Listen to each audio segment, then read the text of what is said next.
मित्रों, सादर जय जिनेन्द्र। जैन धर्म के प्राचीन स्तोत्र, मंत्र, यंत्र, जाप और प्राचीन रहस्य और विधियों के बारे में इस जैन चैनल पर लगातार आपको बता रहे हैं। अभी तक आपने इस चैनल को सब्सक्राइब नहीं किया है तो प्रत्येक वीडियो के नीचे लाल रंग से सब्सक्राइब बटन को दबाएं, साथ में घंटी के बटन को दबाएं और अंगूठे के निशान वाले लाइक के बटन को दबाएं ताकि सभी नए वीडियोस लगातार आप तक प्राप्त होते रहें और जैन यंत्र और मंत्रों के माध्यम से अपने जीवन की समस्याओं को आप दूर करते रहें। श्री मणिभद्र वीर जैन धर्म में सभी ने नाम सुना है, बहुत चमत्कारी हैं, लेकिन इनके जीवन के बारे में आपको पता है या नहीं, लेकिन आज मैं आपको बता रहा हूं।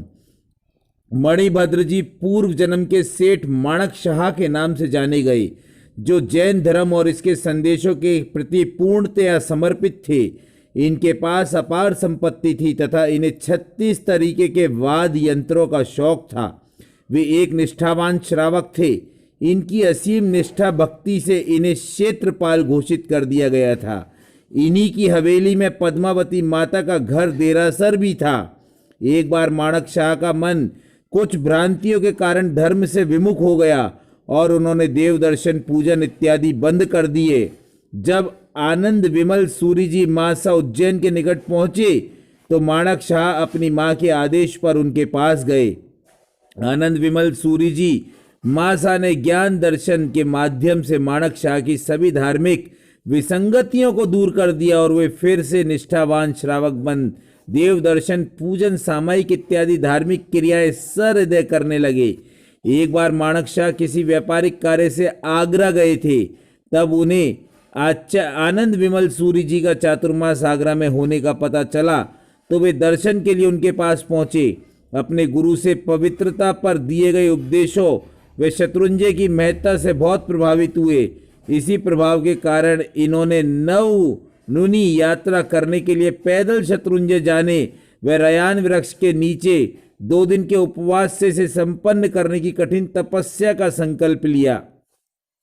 गुरु के आशीर्वाद से कार्तिक पूनम के दिन माणक शाह ने अपने संकल्प का शुभारंभ किया। जब वे वर्तमान के मगरवाड़ा के निकट थे, डाकुओं के एक दल ने इन पर हमला कर दिया। माणक शाह अपनी तपस्या के चलते मौन धारण किए हुए थे और शत्रुंजय का ध्यान करते हुए नवकार मंत्र का मनी मन जाप कर रहे थे। डाकुओं द्वारा उकसाए जाने पर भी उन्होंने अपनी तपस्या नहीं तोड़ी और मौन रहे।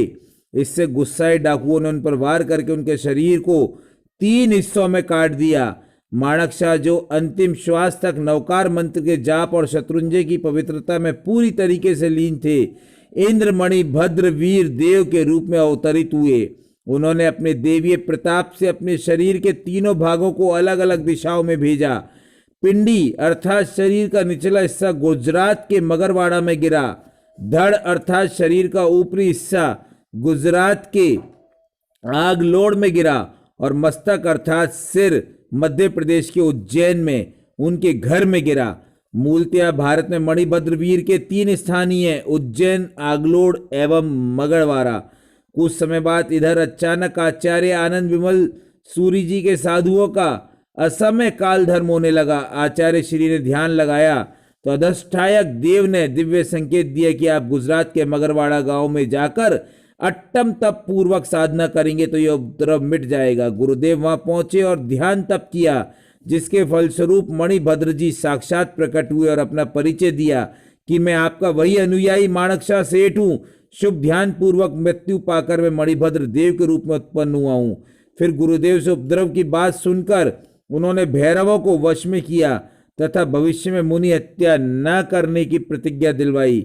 इसके पश्चात मणिभद्र जी ने गुरुदेव से विनती की कि मेरी जागृति के लिए आप तपागच्छ के उपाश्रय में मेरी स्थापना करवाइए, ताकि आने वाले साधु साध्वियां मुझे धर्म लाभ देते रहे। जो मुझे सच्चे मन से याद करेगा मैं उसकी हर मनोकामना पूरा करूंगा और जिन शासन की हमेशा रक्षा व सहायता करूंगा। गुरुदेव ने इसका सम्मान करते हुए महासुदी पंचमी को मगरवाड़ा में इनके पिंड को स्थापित कर मंदिर का निर्माण करवाया। मणिभद्र देव के कुछ मुख्य लक्षण हैं जो आपको मैं बताना चाहता हूं। मणिभद्र देव एकावतारी तथा सम्यक दृष्टि देव हैं। प्रतिमा पर इनका मुख अधिकतर वाराह के रूप में होता है। इनकी प्रतिमा 4 भुजा और कई बार 6 भुजाओं के साथ स्पष्ट नजर आती है। यक्षराज मणिभद्र जी की वर्तमान समय के इंद्र माने जाते हैं, जिनका वाहन ऐरावत अर्थात सफेद हाथी है। मित्रों, विशेषकर इनकी पूजा अष्टमी, चौदस और दिवाली के दिन होती है। लगातार इनकी आप पूजा अर्चना करें तीर्थंकरों की भक्ति के बाद, तो आपको मन चाहे लाभ मिलेंगे। सादर जय जिनेंद्र, नमस्कार। जुड़े रहें मेरे इस चैनल के साथ।